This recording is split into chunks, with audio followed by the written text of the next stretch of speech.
Pierre Nantel. Curieux, sympathique, informé. Pierre Nantel. Tout le monde, mardi 6 août. Écoutez, je sais pas si vous êtes comme moi, puis je veux pas être prophète de malheur, mais c'est quand même le mois d'août. Et puis il fait un peu plus frais. Puis c'est assez classique d'ailleurs, hein? Les semaines de juillet, c'est pas pour rien, c'est les vacances à construction, c'est du beau temps chaud, des nuits fraîches, des fois, mais surtout agréables. Et c'est là, cette année, vraiment, là, quand arrive le mois d'août, c'est assez frappant que le temps et le fond de l'air est frais, comme disait un humoriste qui écrivait des bandes dessinées quand j'étais petit. Et donc, il y a des gens qui, inévitablement, commencent à regarder. Il y a des petites circulaires de crayons puis de feuilles mobiles dans les circulaires de pharmacie. Pendant ce temps-là, il y a des gens qui sont un peu bouche bée devant cette interdiction d'utiliser leur scooter électrique.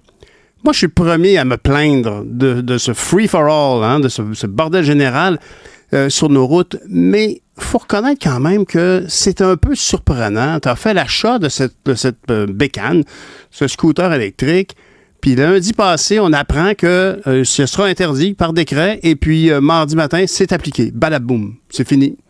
Alors, moi, je trouve ça étonnant. T'sais, on est en plein été. Quand on arrive à la cantine puis qu'il y a une très longue file pour aller acheter des hot dogs, ça se peut que Mélanie soit en vacances puis qu'elle ne revienne pas pour venir faire le service au comptoir parce qu'elle est en vacances. Puis c'est pas grave, on peut attendre un peu. On est en vacances.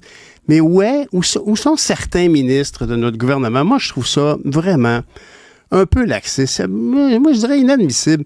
Quand on fait des changements majeurs, quand on voit, par exemple, la situation sur les accidents de la route, hein, on a vu quand même que la route avec les congés de la construction a fait encore beaucoup de victimes. On voit bien cette situation-là à Montréal. Vraiment, là, c'est un peu...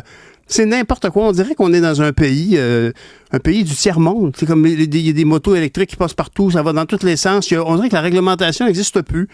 Ça m'apparaît très problématique. Et où la ministre Guilbeault?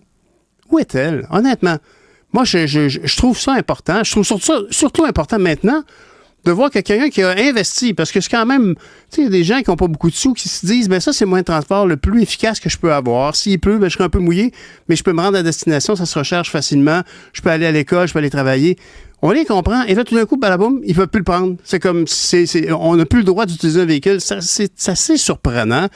Et je dirais même que ça sent un peu l'improvisation. Est-ce que la SAAQ, encore une fois, qui a quand même pas, honnêtement, pour moi, qui dit SAAQ, dit retard, ça clique et ça clique pas.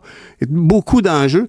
Mais c'est quand même sous, je dirais, le civisme sur nos routes. Ça relève du ministre des Transports ou à Geneviève Guilbeault. J'aimerais bien ça qu'elle se lève puis qu'elle aille rencontrer les gens pour dire, écoutez, il va falloir arranger un peu les trucs. Par exemple, il y a les gens de Vélo-Québec qui déploraient que si on loue une Bixi électrique, on est toujours obligé d'avoir un casque. Ben, il faut encadrer tout ça. Eux autres, ils trouvent que c'est pas un incitatif.